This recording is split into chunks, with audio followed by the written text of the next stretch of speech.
I don't sure I know you, but hello.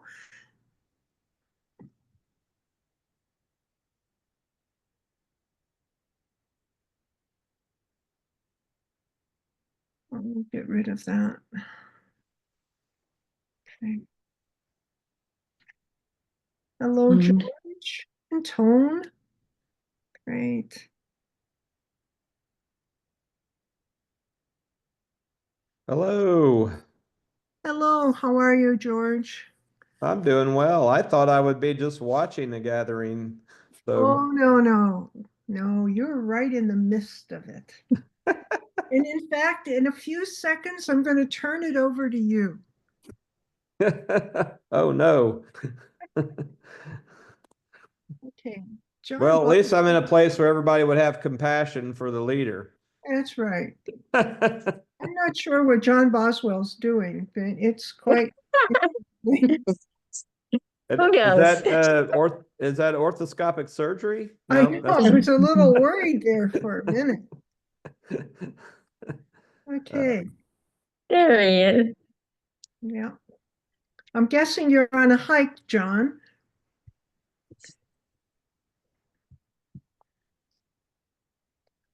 Okay, Alicia. Okay, I think we're just going to start anyway. Um, I have no idea how many people we're expecting, but the right people are here, so that's all that counts.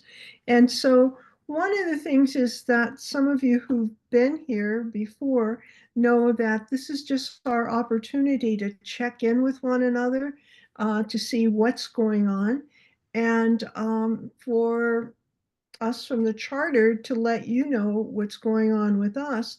But as importantly, this time, I think I want to start. Um, and then hopefully, this will, as we do a check in, you might be able to be more specific about maybe what you were going to say, or maybe you weren't going to say anything, but it might give you a prompt to say something. Um, Here comes Lucy Gray, and Lucy is on our staff, and so is Merida. And so we'll be doing introductions. We're going to do this a little bit backwards than normal.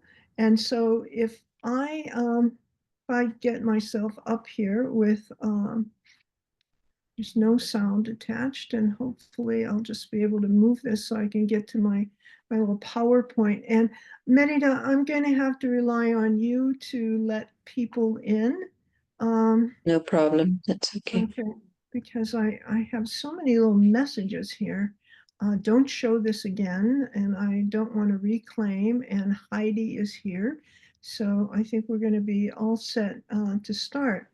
Um, I know that this is a trying time for the world, uh, and it doesn't matter where you live. Um, that I stumbled upon uh, a quote that comes from Appalachia, and I want you to know that having gone to college in Kentucky, I can say the mountain range. I think the way that many Kentuckians say it. But the truth will stand when the world's on fire. And I thought that that might be an interesting reflection for us to begin today, because I think that compassion is the order of business. Um, and we're really facing an interesting time globally as well as within our own country. And Shiv, unless you've moved, I know that you're our Canadian representative today. So I just want to mm, take a look again at what the Charter is all about. We do two things. We support a global movement of compassionate communities, and we do this by working with grassroots folks, people like yourself, and hopefully give some tools, give some encouragement, so that what can happen is that you can invite leaders within your community, NGOs, partners within your community, but also into eventually a dialogue and a collaboration with local government and whatever that might be in your community.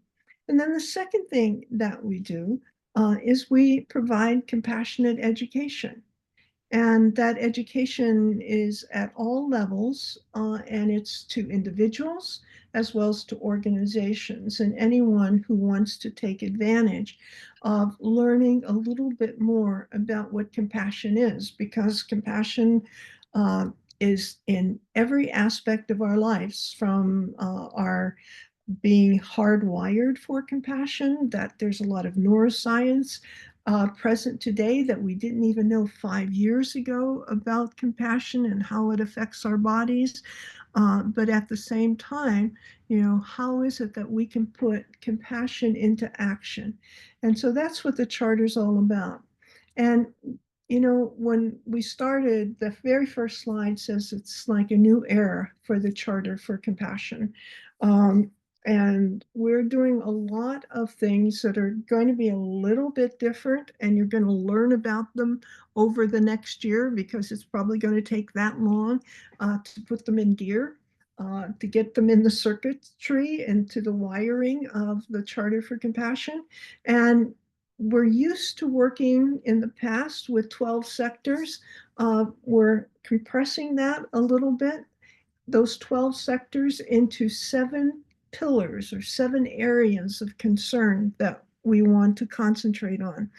The first one, education and wisdom, which really reflects totally what our mission is. Health and compassion, so that that neuroscience that we talked about, or I talked about a few seconds ago, is making its way into looking at what does this mean for our well-being. And the third area is arts, music, and gratitude. Fourth, environmental stewardship and our responsibility to all living things, and a respect for Mother Earth. And the fifth, play, courage, and innovation. And if anything, we right now are being asked to be innovative. We're being asked to have courage. And at the same time, we want to bring some joy into what we're doing and the possibilities of our work. The sixth area, justice and integrity, which certainly includes um, ethics, morality, and then the seventh, spirituality, love, and hope. Um, and how are we doing this? The way that we started, when Karen Armstrong, who was one of the originator of the Charter for Compassion, backed by a whole group of people called the Council of Conscience. It started with a networking, so that when the Charter was launched at the UN in 2009, there were 49 partners that came along in that journey initially.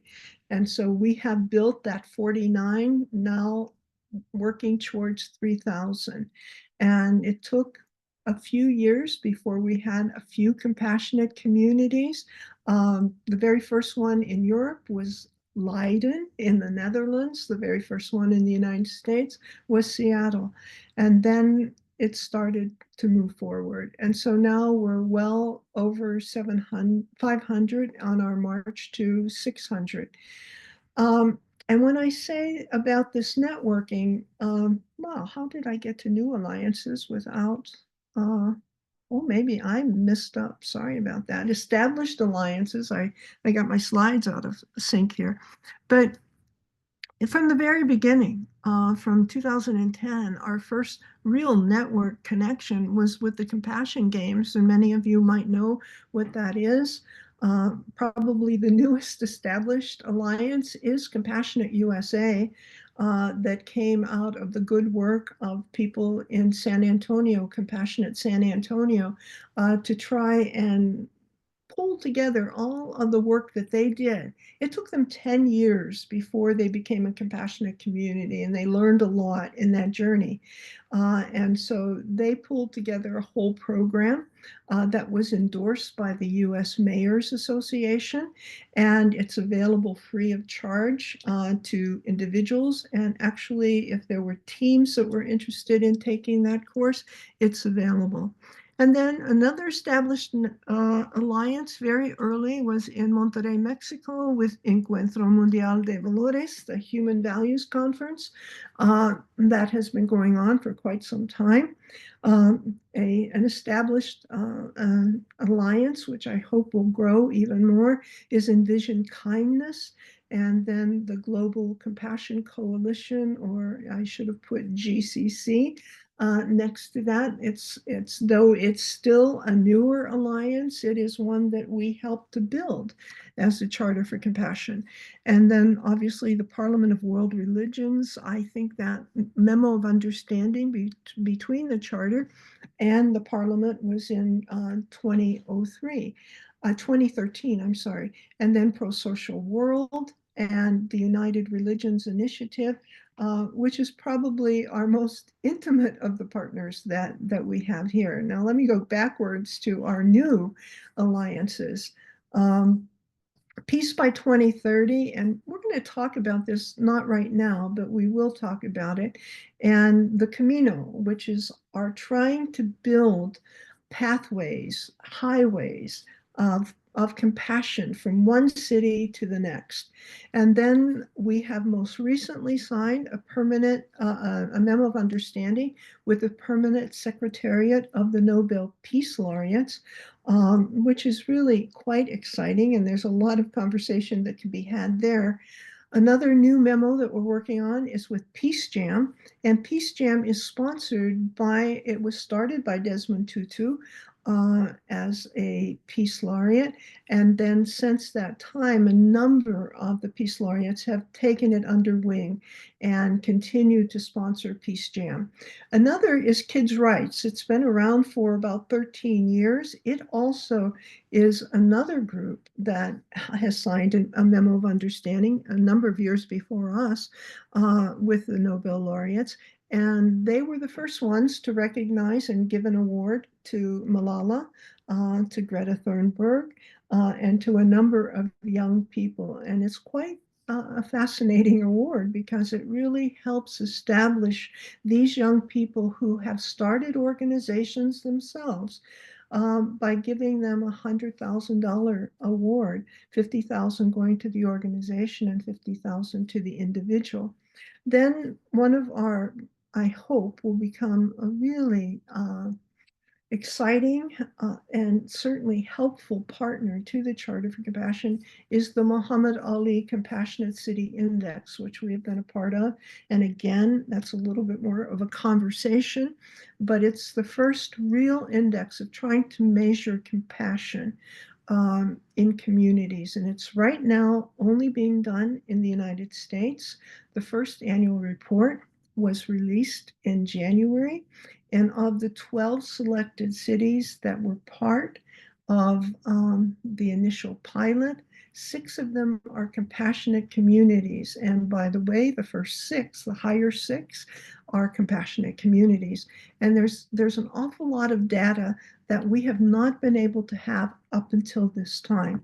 And then the very last new alliance that we're forging forth is with Emory University, and being able to prepare our own facilitators over, probably it's going to take a year, maybe a little bit longer, but to offer cognitive-based compassionate training. So I'm going to stop there. And that's just to give you a little bit of an overview with what's happening with the Charter for Compassion. And when I say it's a new era, it is. I mean, certainly we've been around since 2009, and we were shepherded by the TEDx group for a number of years because they were the ones who granted Karen Armstrong her wish to create a Charter for Compassion. And then we moved from the TEDx group to the Fetzer Foundation in Michigan, and they had us under wing for a few years, and then we went to the Seeds of Compassion in Seattle. And then from there, we became our own 501c3, but that did not happen until April of 2014. So we are, even though we've been around a number of years, from 2009, we have not officially been in the kind of operation that we're in now. So we're really a relatively young kid on the block of not necessarily of compassion, but I think programs that try and deal with dignity and justice, as well as empathy and compassion. So I wanted to give you that background before I invite each of you to introduce yourselves, and just to think about it in maybe to be a little more brief than I've been so far. But you know who you are, where you're from, and what area of involvement do you have with compassion. So basically, what is your passion for compassion? And so let's, Nancy, you're in my upper column here, and so I'm going to start with you. Thank you. That's one of my favorite spots. I'm so glad to get to be here, and I am so grateful to have discovered the compassionate movement about 4 years and been embraced as I've entered into this exciting path toward a more compassionate world. I currently live in St. Augustine, Florida. I'm originally from St. Louis, Missouri, which is a compassionate city. And St. Augustine has been a compassionate city for about 10 and a half years. My role here is to serve as the liaison between Compassionate St. Augustine and the Charter for Compassion. So I'm a two-way street. I feed information from the charter specifically to the board and then to the community gatherings that we host here on a monthly basis.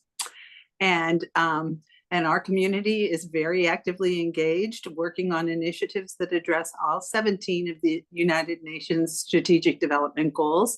So I get to report the good things that are happening in St. Augustine up the ladder so that I can share the good news and amplify the voices of things that are happening here.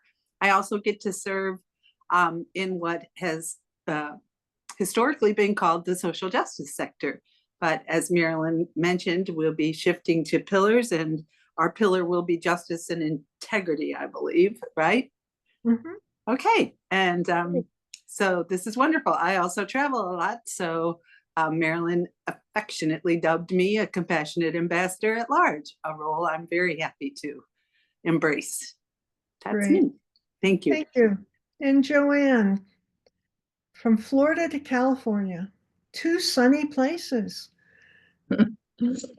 Yeah, not so funny these days with all the fires and all. Joanne Gaines with Compassionate California. I'm one of the leadership team members, probably the primary leadership team member for California. Like the charter, I think our birthday is November. I can't remember. We're the 14th of November, you're the 12th, and we're the 14th of 2014 officially. We dubbed ourselves Compassionate California with a fiscal sponsor who went down with the fires. By the way, we have they lost everything, home and business and all. So hopefully we'll be able to get back on track. But anyway, very unfortunate. So we like the charter, minus maybe a lot of the education piece. We work with partners and our compassionate communities, and we have 20 in California, including the state of California, unanimously via both the Senate and the Assembly voted to become a compassionate state in September 2021. I believe. Yeah. So I could probably go on. The one thing I do want to mention, and I'm sure most of you know, and hopefully have signed up for the program with the charter tomorrow, which I always forget the title because we go by something else. I have a slide at the end here. Okay, awesome. So hopefully the Community Collaboration Ambassador, AKA the Compassionate Cities Ambassador Program. So Marilyn will tell you all about that. Okay, great. Thanks, Joanne. I'm going to go George Tone Lexa. Is that correct? Am I saying your name right? Okay, and Kathleen, who's on a phone. So, George, you just robbed us of your face. Maybe he stepped away. So, Tone, if you wouldn't mind rising to the occasion. Sure. Thank you, Marilyn. I'm checking in from Duluth, Minnesota. Been here since November of 2017, and I'm originally from Louisville, Kentucky. Didn't know that. Yeah, when I moved to Duluth, Minnesota, I joined a Catholic worker community called Loaves and Fishes. So for the past 7 years, I've been working through our houses with homeless populations. So that's been one interest of mine. Also, about 6 years ago, began writing and organizing around climate change, both in Minnesota and nationally. And about 2 years ago, began speaking with and meeting with the environmental sector of the charter. So that's my introduction to the charter. And then up to the current moment, and I definitely signed up for tomorrow's Zoom meeting, is on June 20th, our community sponsored a open public community meeting at a local church. We called it Coming Together for the Common Good. Had about 95 people involved, and we've been responding to all the national news and how it's impacted our city. As I'm sure some of you have experienced, and I'll wrap up with this, already we're seeing the effect of what's going on in Washington. We have a number of agencies that have frozen their budgets or staffs. We just had an ICE arrest about 2 hours ago, about two miles from here. So a lot going on, a lot going on. So very happy to be here. Thank you, Tone. George, you're back. Yes, I am. Okay. My dog had a need. Okay. So can you tell us where you're coming from? And Yeah, I'm in North Carolina, Pittsboro, North Carolina, which is near Chapel Hill, the triangle area of our state. I was raised military, lived in 9 states, 2 foreign countries before I got out of high school. And anyway, I've been on my own spiritual journey, and among my teachers are some that I see connected to the charter, and Karen's books years ago were part of my journey. And so I'm just interested. What I'm doing currently is I wrote a book called Life Compass Living, a guide for growing up and growing old together. And in the first chapter, I say everything I do and encourage is done in harmony with the Charter for Compassion. So I printed it in the book, and when I engage my clients, I want them to know that we're all engaging with the goal of having compassion for everyone involved as we decide how to be a family. I've worked with neighborhoods on how to be a neighborhood, friend groups on how to be friends, a whole bunch of same-sex friends and partners deciding they needed to create a different way of being together, isolated from families of origin and things like that. So I do my work using my stuff. And then my wife and I just relocated to where we're living now, which is a green development in Pittsboro. And I'm working now to try and establish a compassionate community within our city, our town. And so I was just trying to become more engaged actively, rather than being a spectator and a cheerleader, with the life of the community of compassion. And so I'm just glad to be here and learn more about what's actually happening. And I'm finding that more and more people are realizing that their family of origin, their religion of origin, their local realities aren't big enough and compassionate enough to be worth their life. And so they're actually looking for, I think, what we understand is a universal compassion from which and into which we can live and love and grow. And so I'm encouraged by that, even though I don't like the crises that cause that. Yeah. But there are Yeah, I people, think, feeling isolated. So I'm glad to help them connect. yeah, yeah. Thank you. Thank you, George. Lexa, in Seattle. Yes, thank you so much. I'm very, very glad to be here. I don't know how I missed that these meetings were going on, but I'm glad that I was able to attend today, and I will look forward to future meetings and other, gatherings. So I'm in Seattle, and I work in a couple different areas, and I'm also very, of course, personally interested in compassion. Um, and compassion-based communication mostly, compassion-based actions, of course. And so the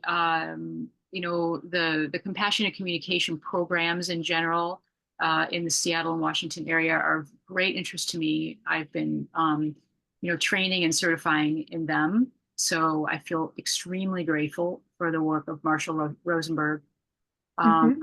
and others, of course, Dr. Doty in California, at Stanford, who has a compassion-based study program there that I have been participating in here and there. Um, and so, I have, this personal commitment to that. And then I also, I guess professionally, if you might say, I am interested in the compassion-based cities program. So how do we introduce and maintain compassion in cities and neighborhoods? So I appreciate the previous discussion about that. I think learning about that right now to me is very, very important. And then my background is in arts administration, but more recently in urban design and placemaking, which is human-centered philosophy.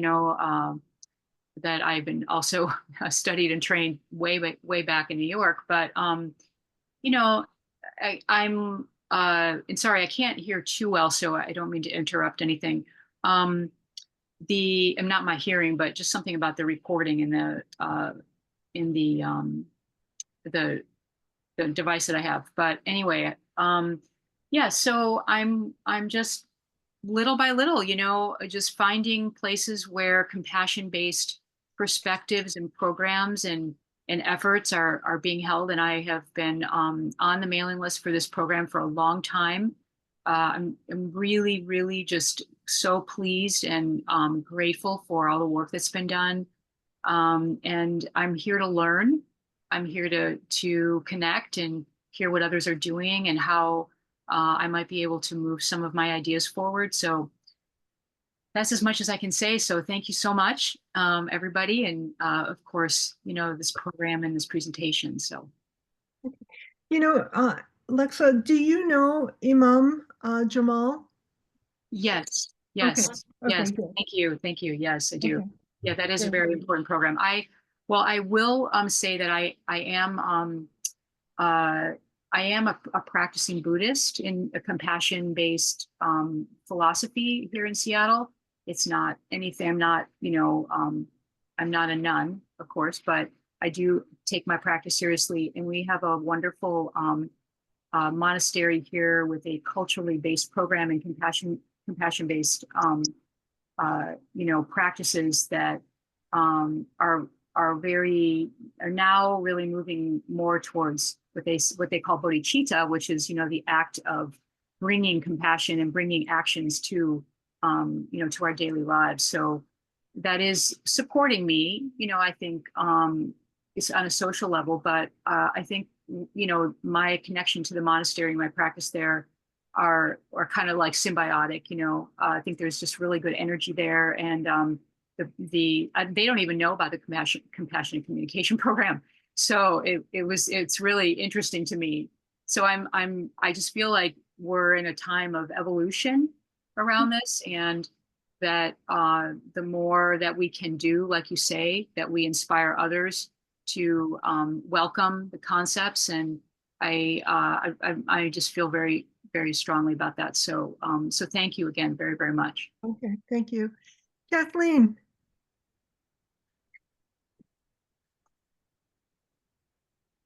Whoop, your mic is off.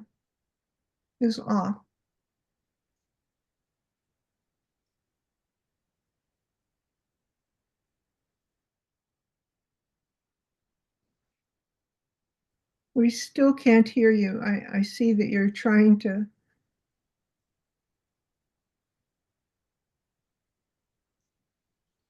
How about we come back to you and you can keep fiddling and seeing if you can turn it on.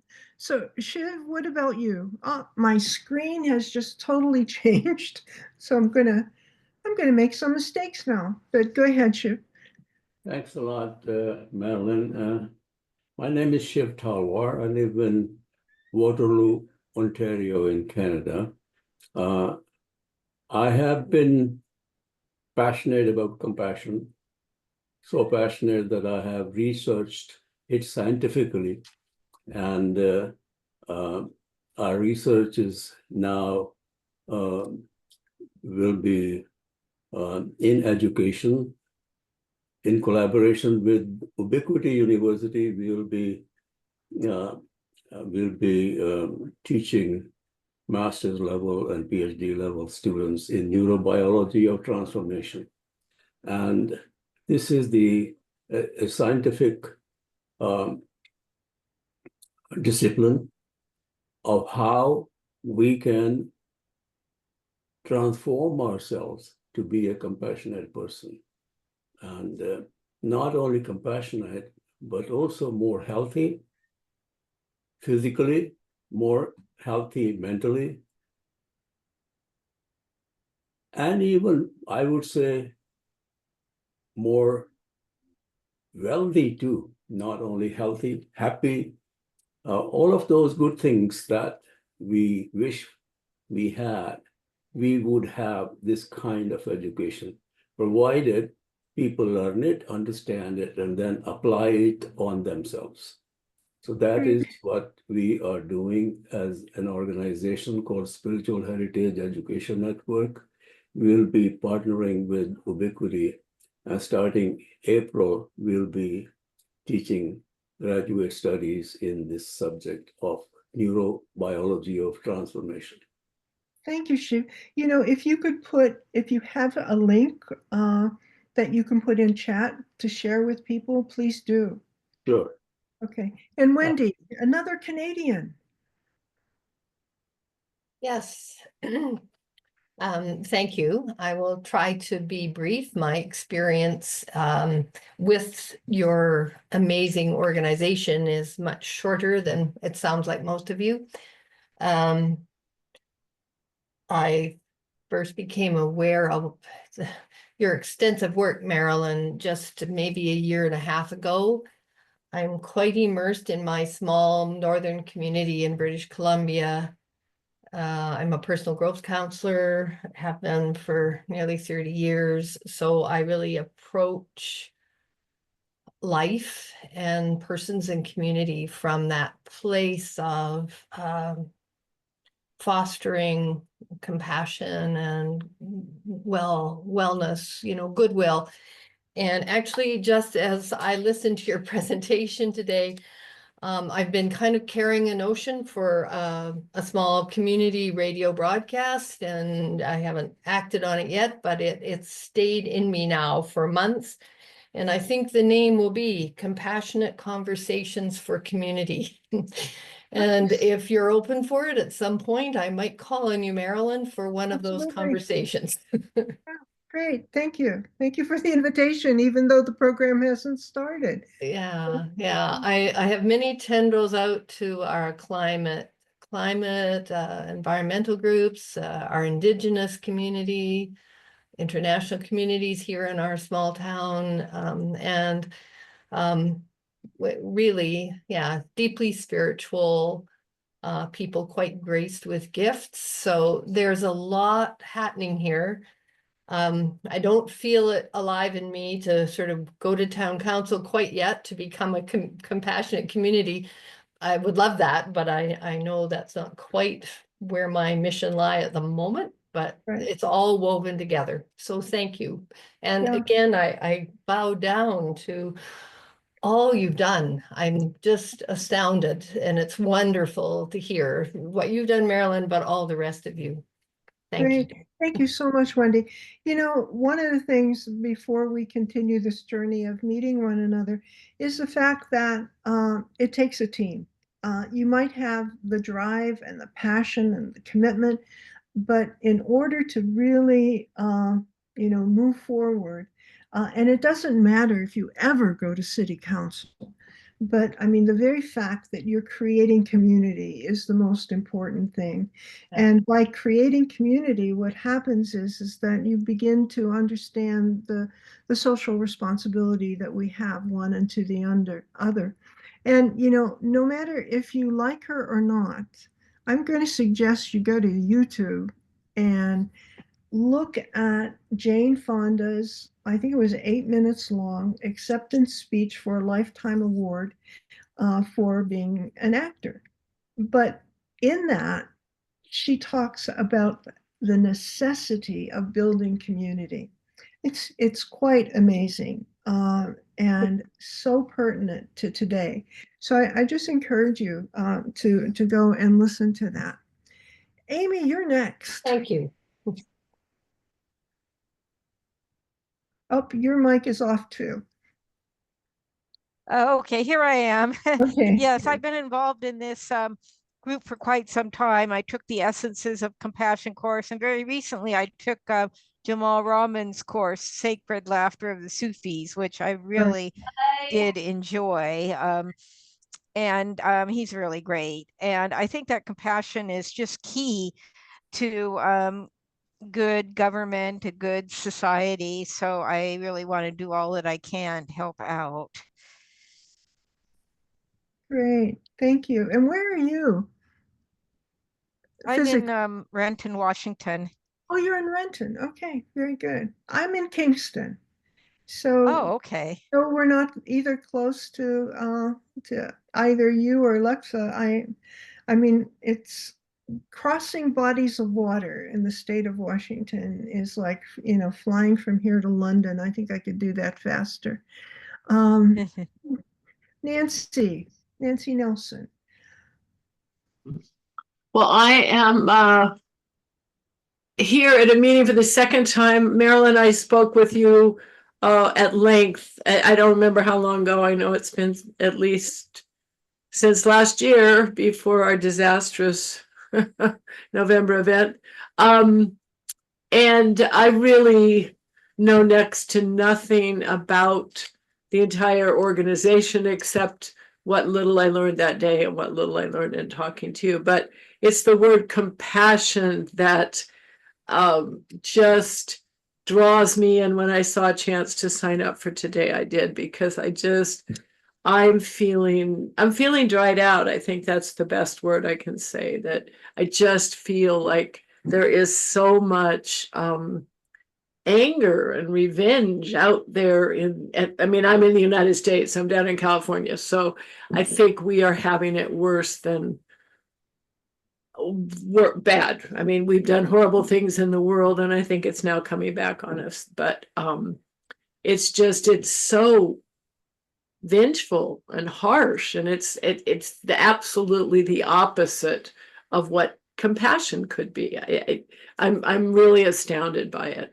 And last thing I'll say, and astounded by how many people I am coming up against or hearing about who are so into money that they think that what is happening is good because the United States will save money and it will be good for money. And I think, how can money be that much more important than human beings? Are you not hearing anything about what's happening to human beings and their life and their livelihood and their love? And love for each other. So I just need to find more ways that I can exercise compassion.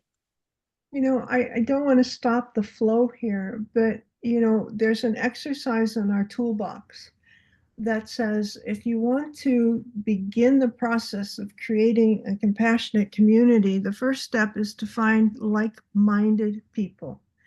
People who really understand the pain that you might be experiencing, the questioning that you might be experiencing, and just to get that strength from one another.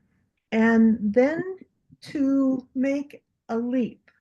And the leap is to say, you're going to, you know, there's this word called encouragement. And that's what, you know, coming together in community is all about. It's encouraging one another. But then you take away the EN and you have courage. And in order to form a community, you have to have courage.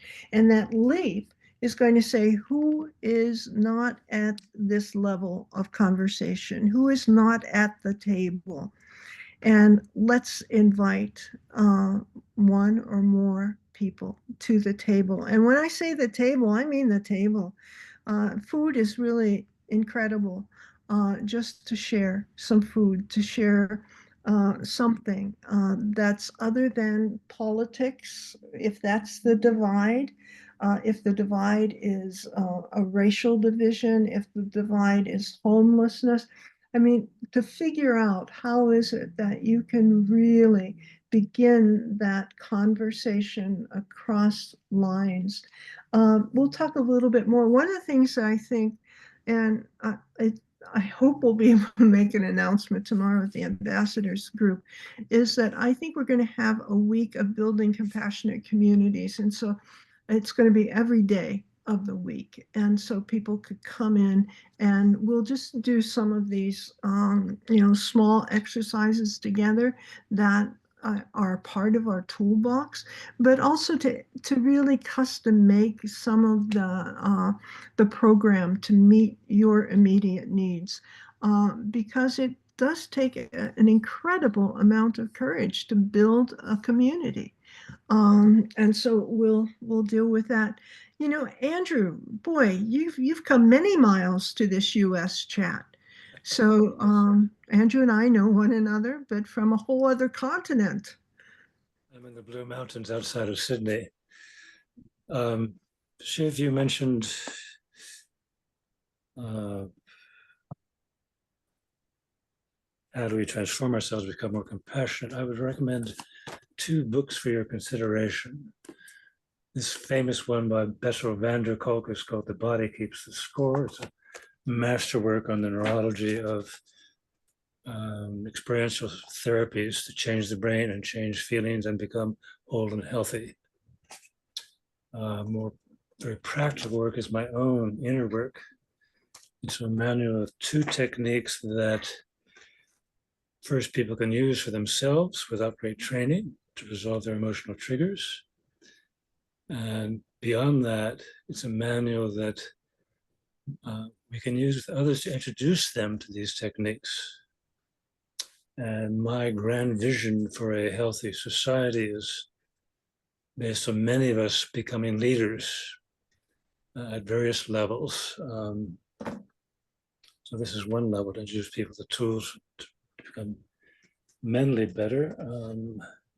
As Marilyn, you know, I think we need to change this industrial system, and I've just finished a short slide presentation on planetary health that talks about regenerative agriculture, regreening arid and desert areas as a real solution to cooling the earth, climate change. And then also top of mind for me these days is the horrifying possibility of nuclear war. So that needs to come into the public conversation. And I'm with a group called Stable Planet Alliance, and we're a hub that colleagues and leaders and organizations can coalesce around with this evolutionary approach to helping people function better. Thank you for that. just to let people know, Andrew is working with us to build a course that he will be offering, hopefully this year sometime. And then also, many of you know we have a global read, and so we'll be featuring Andrew's book sometime this year, all to be worked out within the next few weeks. So thank you, Andrew. Yvonne, on phone 14, I'm impressed. I just got rid of I think my iPhone 8 or so. So anyone who's above my number is really to be acknowledged. But you two are having a problem with your mic. What is with this with the phone people? I'm going to go to John Boswell, and if you could figure out how to get your phone to work, that'll be great. And John, you now are You hear still me? on the phone. Yes, I can hear you. All right. Wow. Are you on an iPhone too? iPhone 12. Oh, well, but maybe you can tell Yvonne and Kathleen how to get their mic off. I just unmuted, that's all. How did you do that? Well, I'm on my phone right now. Let's see. You just lift up the screen and then I was trying to figure it out myself. Now I don't know. I Okay. did it though. Okay, well, okay. John is probably not by chronological age, but by involvement with the charter, you're probably the oldest involved person here. I might be the oldest. I Oh, think I'm so. almost 70. Well, no, I didn't mean your chronological age. I just I'm meant kidding. involvement. You're I'm absolutely kidding. not the oldest. I'm kidding. No, I got involved with the charter, I guess soon after it started, back in 2011. I was living in Palm Springs and thought I came across the charter and thought, wow, there are a lot of, it's like half the population's gay. And so I thought, why don't I start a Compassionate City program here? Because that was the focus back then. So I worked with the city to try to start a Compassionate City program, did an exhibit and all that stuff. And then like 2 months later, I had to move back to LA. And so it never continued, but that was my first dabbling. And I thought I wanted to like get some kind of an LGBTQ presence within this new Charter for Compassion movement. And so I've kind of stayed in touch and done a number of things over the years, but not much has been accomplished. I wouldn't say, like trying to lead up an LGBTQ kind of sector. I haven't accomplished much of anything, but I have a nonprofit here in LA. It's called Rainbow Advocacy. And I started it just about the time that I got involved with the charter. And we're involved with a lot of different things in the LGBTQ community. We're a part of Interpride, which is the International Association of Pride Producers, the Pride event producers. And so this year we're an official partner and event programmer with World Pride, which will be this summer in Washington, D.C. And then next year, it'll be held in Amsterdam. For 2026, the World Pride will be in Amsterdam. And in 2027, there's nothing planned for then, but it'll be in Cape Town in 28. So we're working on our plans for Amsterdam next year and Cape Town in 2028. And as well as we're working on Euro Pride, which will also be this year in Lisbon, Portugal, in just after World Pride in June, middle of June. So that's about it. Well, it's quite a bit. And, get in touch because we have a really strong Compassionate Netherlands. It has it moved its name from Comvest voor Compassie to another I can't pronounce the new name, but I'm working on it. But there are a lot of interesting people. And when I was there a couple of weeks ago, the Pride celebration came up. So there's a lot of interest. Oh, great. Okay. So what we're planning on doing this summer is we're producing a virtual event and Short Film Festival. We got about 150 films from more than 25 countries. We're going to be like, we're doing a live stream from Amsterdam, and we'll kind of be tying in World Pride in Washington with passing the baton to Amsterdam. And we'll be doing a live stream concert with a musical artist from Namibia in Africa, from Amsterdam, and they kind of like promoting next year's event. Great. Thanks, John. And I see that, Yvonne, you have your mute off. So, Yes, yes, I did finally figure it out. I'm not sure I could do it again, but this is my first meeting, and I would say one of the other speakers I related to that the situation is so distressing, and the amount of suffering that is being created in the current environment in the U.S. It just is. I know I've talked to other people that are like-minded that just feel so drawn to connecting and networking, as you were saying, with other like-minded people because, sharing the distress and feeling like we're doing what is within our control to try to make the world a better place wherever we can, in spite of the suffering, and trying to, connect together to see what might be done. So I have gotten your emails for a couple of years. I admired the organization tremendously, and I did have maybe somewhat of a misconception thinking that we would be talking about current events, but yes, but anyway, I'm glad to be here, and it's just good to hear other people talking about things that I value. right. Yes, so it is soothing just to be present. And where are you from, Yvonne? I live outside of Des Moines, Iowa. Oh my gosh. Yes. Part of my old stomping grounds, I used to work with the Associated Colleges. And so Oh. my little route was Grinnell College and Oh, yes. Cornell and Yes. Cone. So, Oh my goodness. and then for a little treat, I'd go to Des Moines. So Oh, thank you. okay. Well, and By the that's way, we are talking about the current situation, but we're doing it with hope because yes. of the work that people are doing. And Right. that's the part of starting out with people who can give you additional hope and give you additional encouragement. But then you got to move beyond. And so that's what we'll be talking about when we have this week of looking at how is it that we build compassion in community.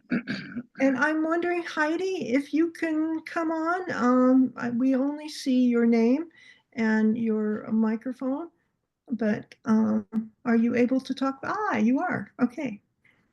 I am. I apologize. I am not on video.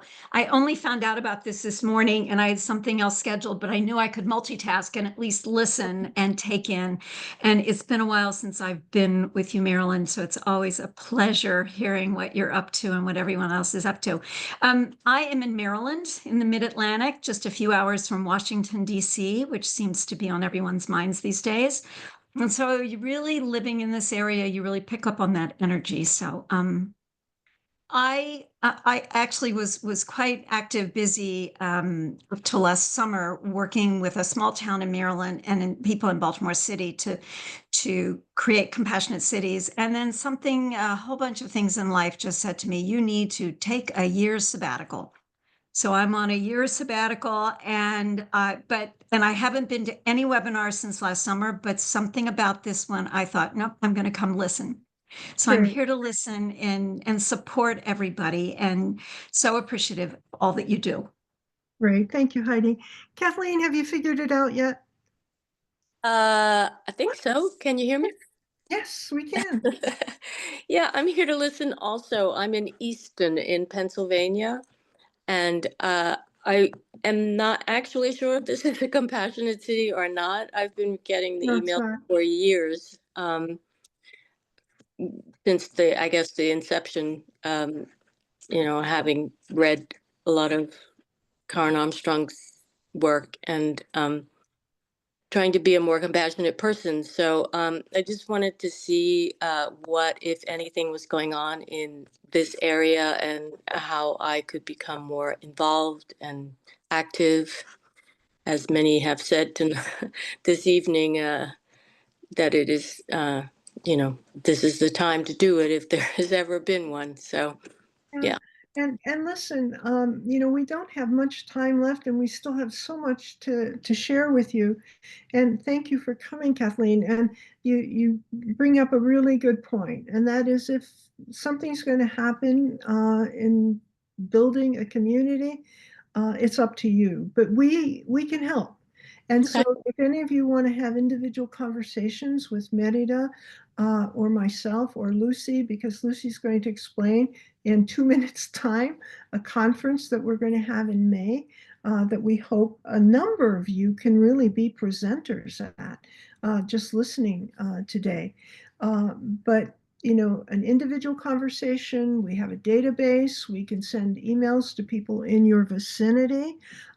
We can work through the toolbox with you, or we can introduce you perhaps to other like-minded communities. We could find perhaps a mentor for if you want to build a compassionate community, maybe one that's nearby.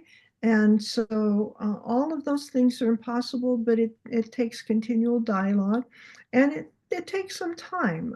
It doesn't happen like going to a McDonald's or to a Whoppers. You're not going to get your reward right away. So just to let you know that. But Lucy, do you want to explain real quickly about what we're planning for May? Yeah. Hi, everyone. My name is Lucy Gray. I'm based in Northbrook, Illinois. I'm a former educator and a former student of Marilyn's many years ago when she worked for the ACM. And I'm helping the charter with education initiatives.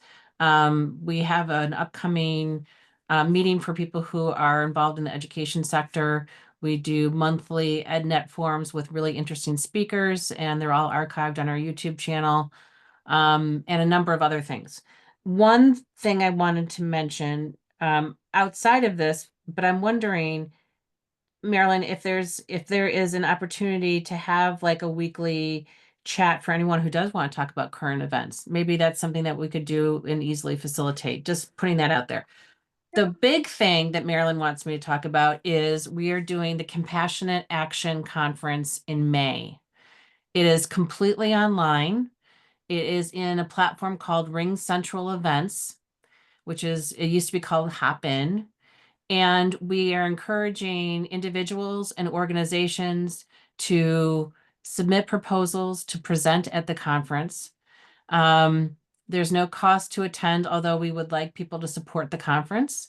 And on March 5th, we're doing a detailed overview about it. I will put a link to the document that describes it in the chat.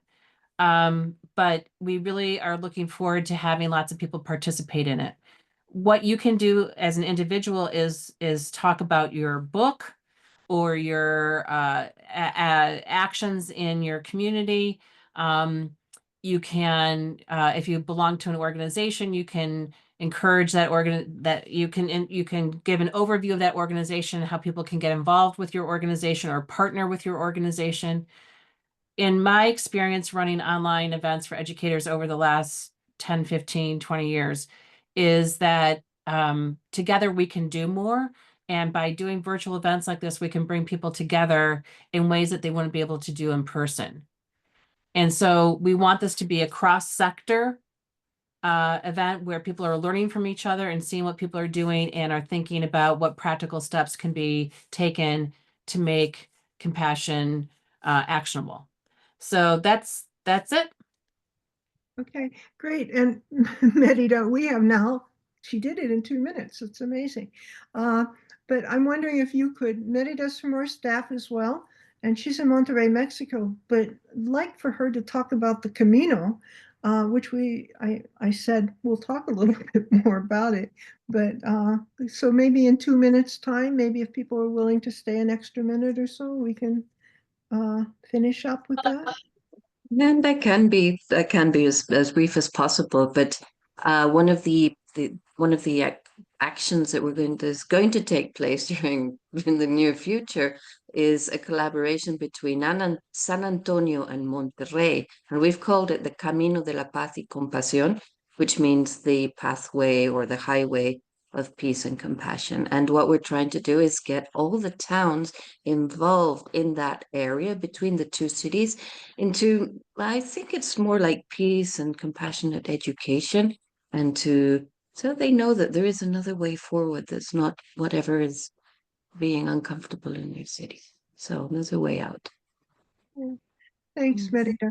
Yeah, I mean, the time is going to come where we will, and maybe the conference, will be part of getting more word out. But we're just about at the end of this. But wanted to say, please join us. Tomorrow's a big day. We have an incredible global read, which is called Being Noble, which is stories about Nobel Peace Laureates. It's a wonderful, beautiful book, and we have the author of that book. And the facilitation for that discussion is going to be with, I believe it is Desmond Tutu's granddaughter. And then also tomorrow is a big day because we have the Community Collaboration Ambassador. And that's like, it's a gift to the charter from Compassionate Sacramento, where they have put together a kind of training document for themselves about how is it that they can work collectively with local government. And that's what that's all about. But every Wednesday at 8 a.m., I do a program called Harmony of Humanity. Merida on the last Saturday of every month at 9 a.m. does a meditation sangha. And then the first Friday of every month at 8:30. And all of this is on, if you go to the front page of our website, it's all very visible. But we have the healthcare kitchen chat, and we have incredible people from Mayo Clinic to people who are first responders and end-of-life doulas, all coming together just to chat and say what's new in their lives and what they want to share with other people or questions they may have. And Lucy already said we're having this incredible conference in May, 2 days long. But in preparation to get as many people involved in the conference as possible, we're having an information sharing session on March 5th. And then on the 6th, we're starting a new roundtable for people who are involved in education or who are interested in education. So just a little bit of fun. And I'm so glad that you all came. And please know that if you want to, to talk with Merida in particular, because she's a person who works with our partners and with our compassionate cities, and if you want a separate call, that's possible. But if you can join us tomorrow, that would be great. But even if you can't and you're interested, please sign up because then you'll get the recording. Nancy, go for it. I'd also like to extend an invitation if anybody is interested in engaging with the social justice sector. We have an open meeting for our partners on the second Friday, and that is at 8 a.m. Pacific time. Yeah. Okay. So you'd be more than welcome. Thanks. Yeah, and just always go to the homepage of the charter website. I know it's a really dense website, but the front page offers you a roadmap to the rest of everything that's there. Thank you all, and hopefully we'll be in touch, and we'll do this again in 5 weeks, but maybe we'll do it a little differently because, we might have all new people to join you. So thank you so much, everyone. Bye. More. Thanks, Marilyn. Thanks, Bye. Merida. Do I understand correctly that the next meeting for this will be in a month? Is it a monthly meeting? We usually go 5 to 6 weeks. Okay, so it is a regular meeting, and once that one's on the mailing list, then we'll get notifications or something. Yeah. Okay, thank you so much. Yeah, I'm new, so thank you. You're welcome. Bye, everyone.